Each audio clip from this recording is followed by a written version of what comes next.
Was Ironwood trustworthy? This is a question that has plagued the RWBY fandom since Volume 7, after the main characters decided that they didn't find the general trustworthy enough to share some information with him that would have been important to his plan. And then, when two of them later decided that they could trust the woman they'd never met before and whose only interaction with their teammates was nearly attacking them, it added a whole new layer to the debate. I don't need to tell you which side I was on. If you follow this channel, I have several videos on RWBY and even a playlist dedicated to what I like and dislike about Ironwood. Link in the card. However, I have a theory about Ironwood's trustworthiness that may explain the hero's perception of him. And that's that there's a disconnect between what the audience watches and what the writers write as a result of the use of Ironwood. Not as a character, but as a plot device. In crafting a story, plot devices are often necessary in order to direct the story to situations you want to happen. These are tools the writers have that allow them to make the plot happen and can come in a myriad of forms. However, contrary to what seems to be popular belief, plot devices aren't necessarily a bad thing. Most aspects of a story, if properly broken down, can be identified as plot devices once stripped to their actual utility in the story.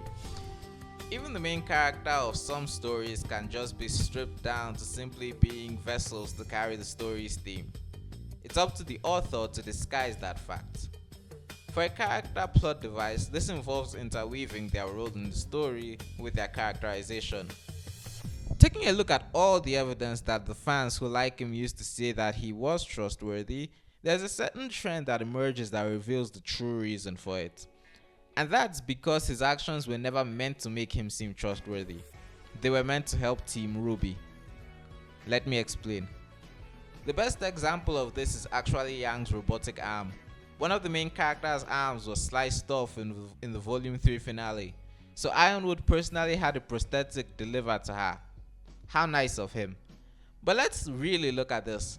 Ironwood sent a top-of-the-line robotic arm from his kingdom to another during a time period when he had an embargo of all trade, where there was serious tension between the kingdoms over a possibility of war, and when cross-kingdom communication was basically impossible. And yes, Yang was injured during the Battle of Beacon, but did Atlas send prosthetics to everyone then?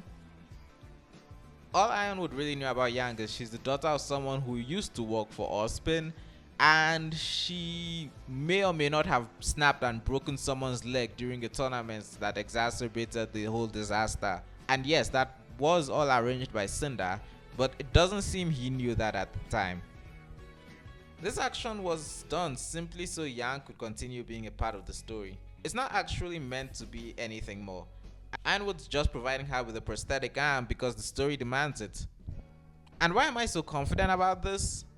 It's because it's never referenced for Ironwood's character, be it for good or bad. It's not brought up as an example of him doing something helpful, and more tellingly, it's never brought up in a negative light. No one suggests he's trying to secure Yang as an asset. He never tries to pressure her into taking his side with it. He simply sent an artificial arm that's perfectly suited for combat and then forgot about it, even when the girl wearing it showed up on his doorstep. This was simply something that happened so Yang could stay in the story as a fighter and nothing more. The person who actually sent it isn't important. And this continues into Volumes 7 and 8. Ironwood returns the lamp, not because he's trustworthy, but because if they do the smart thing and put it in the vault like they planned, it can't be stolen. He provides everyone with homes and supplies because they need a place to sleep, training, and new weapon upgrades to show off. He makes them official huntsmen so that they can have the authority of huntsmen. My name is Ruby Rose.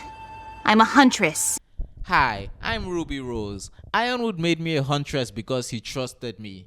Don't trust him. And in Volume 8, his dumbest move, bombing the Schnee ships, was even an example of this. There was no good reason to do it. All it accomplished was making sure that Whitley didn't save the day, so the heroes who'd spent the whole time doing nothing of value could do so with an infinitely worse plan that ended with the people of Atlas going to the worst possible place you could send them, the Vacuo Desert, in preparation for Volume 9. I mean, otherwise Whitley might have sent them to somewhere sensible, like Mistral, which might get in the way of whatever RWBY has planned for Volume 9. Oddly, I can actually find an example of this being done right. Ironwood's army in Volume 2. Its utility is the defeat of the Grimm attack in the finale, and in Volume 3, to be hacked by Cinder and turned on the people. And from a character standpoint, it plays into his paranoia and desire to keep soldiers from fighting. No one will fault you if you leave. Let's move out! The fact that everyone seems to have forgotten everything Ironwood has done that might make him seem trustworthy is because none of those actions were meant to make him seem trustworthy. They were simply meant to make the main characters' lives easier and then forgotten. Some vagabond has seized one of my ships, so I'm going to take it back. If you agree or disagree, please leave a comment on your thoughts. Also, please hit the like button so the YouTube algorithm doesn't bury this video, and subscribe for more content. Thank you and good day.